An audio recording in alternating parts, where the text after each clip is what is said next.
The Minister has reviewed the policy in place regarding a Vice-Admiral Norman's request to have his legal fees paid for it relates to this case. I agree with this, Mr. Speaker, and I've authorized it. Thank you, Mr. Speaker. Honorable député de Richmond-Athabasca. Monsieur le Président, drôle de coïncidence. Après qu'on apprenait que l'ancien secrétaire parlementaire des Affaires étrangères allait témoigner contre son propre gouvernement libéral dans le dossier du vice-amiral Norman, les accusations sont tombées. Ce gouvernement libéral, encore une fois, comme dans le dossier de SNC-Lavalin, a tenté de faire de l'ingérence politique.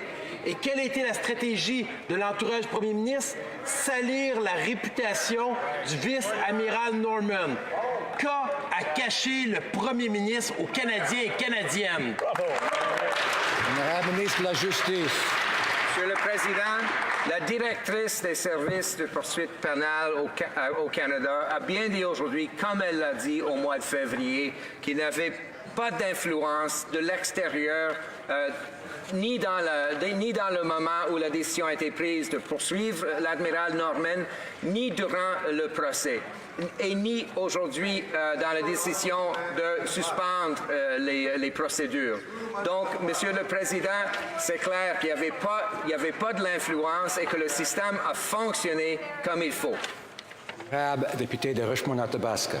Le premier ministre a dit avant même que la GRC porte des accusations que cette affaire allait probablement se retrouver devant les tribunaux. Après avoir tenté de détruire la réputation de l'ex-procureur général dans le dossier SNC-Lavalin, ce gouvernement a tenté de salir la réputation complète du vice-amiral Norman, un homme intègre qui s'est opposé à l'ingérence de ce gouvernement libéral dans notre système de justice. Ce vice-amiral a même payé lui-même ses dépenses jusqu'à la hauteur de 500 000 $. Qu'attend le gouvernement et le premier ministre pour... L'honorable Minister of National Defence. Mr. Speaker, as I stated, first I want to encourage the member to actually read the statement from the Public Prosecution Service of Canada. And I'll quote again. No other factors were considered in this decision, nor was there any contact or influence from outside the PPSC, including political influence, in either the initial decision to prosecute Mr. Norman or in the decision to stay the charge today, Mr. Speaker. And when it comes to legal fees, Mr. Speaker, I've authorized for this to occur. Thank you. The Honourable Member for Aurora, Oak Ridges, Richmond Hill. Mr. Speaker, service to country is an honourable profession, and to be willing to give of one's life in the defence of the nation should be revered. But what this government has done to Admiral Mark Norman undermines the values of our nation that every person who serves in uniform is willing to fight to defend. The use of code words and the withholding of documents to tip the scales of justice is clear political interference. Why does this Prime Minister think that it's acceptable to behave in this manner? The Honourable Minister of Justice. Speaker, as I've stated a number of times over the course of the last couple of weeks, this government and my department in particular fulfilled all of its obligations with respect to documents requested in the proceedings, Mr. Speaker. All the priority documents identified in the month of February had been given over at the point of trial. Mr. Speaker, this prosecution was directed by the Prosecution Service of Canada. It runs independent of the government and of my department, Mr. Speaker. It proved today that the system works. Honourable Member, order.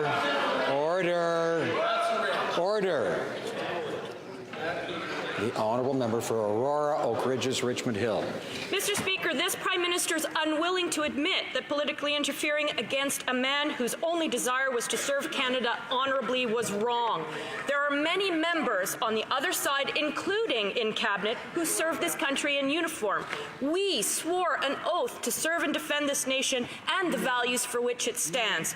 Putting service ahead of self takes courage. When will they find the courage to stand for what's right and honor their oath to serve this country ahead of the leader of the Liberal Party?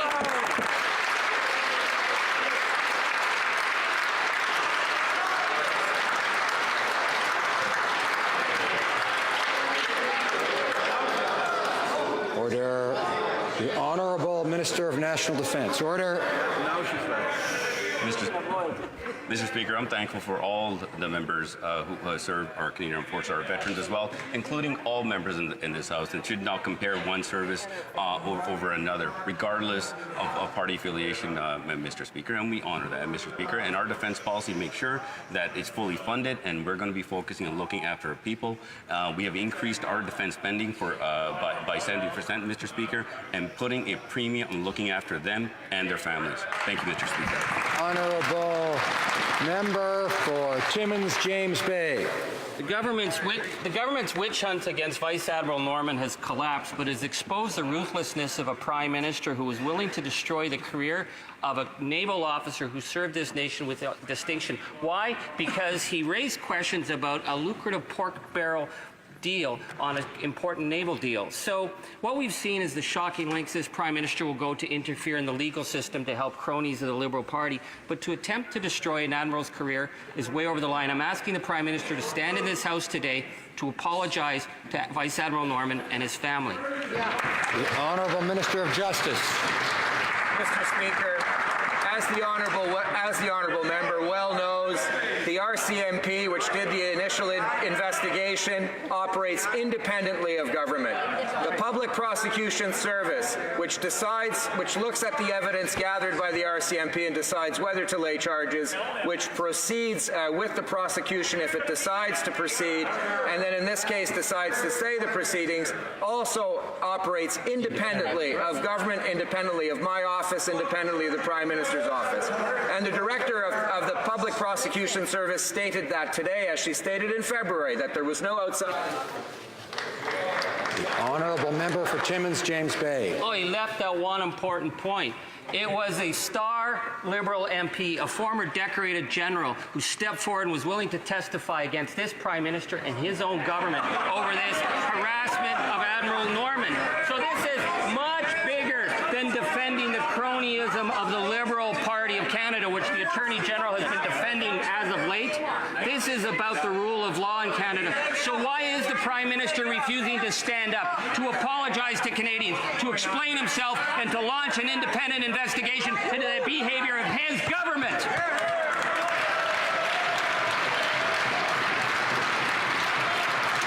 The Honourable Minister of Justice. Order.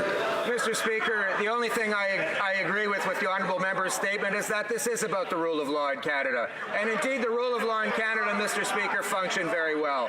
From the RCMP beginning with its investigation, through the Public Prosecution Service acting independently and making decisions based on the evidence as it came through. Mr. Speaker, this Public Prosecution Service operates independently of government. It operated independently of government. It made appropriate decisions. Mr. Speaker, it proves that the rule of law is alive and well in Canada. The system works well. The Honourable member for Chilliwack Hope. Vice Admiral Mark Norman served our country with honour and distinction, but the Prime Minister and these Liberals tried to destroy him. They attacked him personally and professionally, and they even tried to bankrupt him and his family.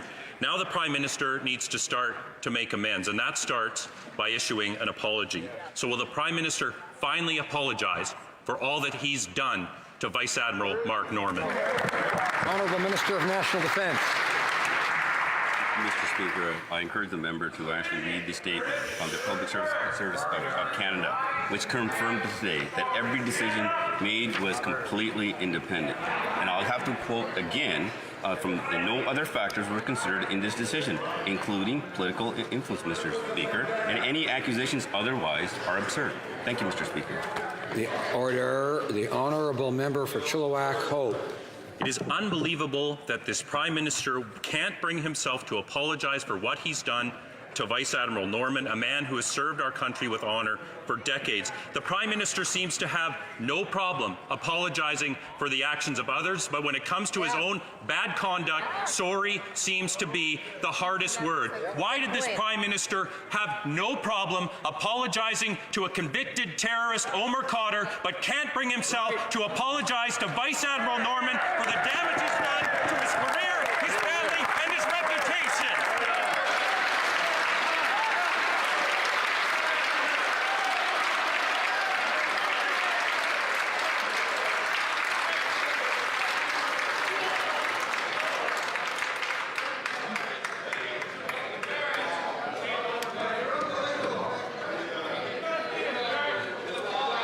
Order. The Honourable Minister of Justice. Mr. Speaker, I obviously reject the premise of the honourable member's question. This country is all about the rule of law, Mr. Speaker. This country is about great institutions like the RCMP, like the Public Prosecution Service, which was a good thing, Mr. Speaker, started by the previous Conservative government in order to give independence to the prosecutorial decisions and the governance of prosecution proceedings in Canada. Mr. Speaker, that system worked well today. Don't just believe me, you can believe the lawyer for Admiral Norman, who said the rule of law worked. Honorable. Alors, l'honorable député de Charlebourg, Haute-Saint-Charles. Monsieur le Président, quelques jours après que le député d'Orléans ait annoncé qu'il s'apprêtait à témoigner contre son propre gouvernement, le premier ministre a mis fin à la poursuite contre le vice-amiral. Si les libéraux avaient fourni les documents demandés par l'équipe de défense de Norman, toute cette histoire aurait pu être réglée très vite. Mais pendant plus d'1 an, les libéraux ont permis que la réputation du vice-amiral Norman soit mise en doute et que sa carrière soit détruite. Est-ce que le premier ministre va au moins lui présenter des excuses? Bravo! Madame la ministre de la Justice. Monsieur le Président, comme j'ai dit en français qu'en anglais, le gouvernement remplit toutes ses obligations envers les documents et la demande des documents lors du procès. Monsieur le Président, le service des poursuites pénales fonctionne indépendamment du gouvernement du Canada, indépendamment de mon bureau, indépendamment du département de la justice. C'est la preuve, Monsieur le Président, que le système de la primauté de droit fonctionne très, très bien au Canada. Honorable député de Charlebourg, Haute-Saint-Charles. Monsieur le Président, je rappellerai au procureur général que ce matin, en sortant de la Cour, l'avocate de l'amiral Norman a mentionné qu'il y avait une ingérence politique car le gouvernement n'a pas fourni les documents demandés. Donc, l'histoire n'est pas finie, Monsieur le Président. Est-ce que le premier ministre, premièrement, va s'excuser auprès de l'amiral Norman? L'honorable ministre de la Justice. Monsieur le Président, je rejette les présomptions de base de cette question. On a rempli toutes nos obligations. On a travaillé en coopération avec la Cour pour la production des documents. C'est ce qu'on a fait.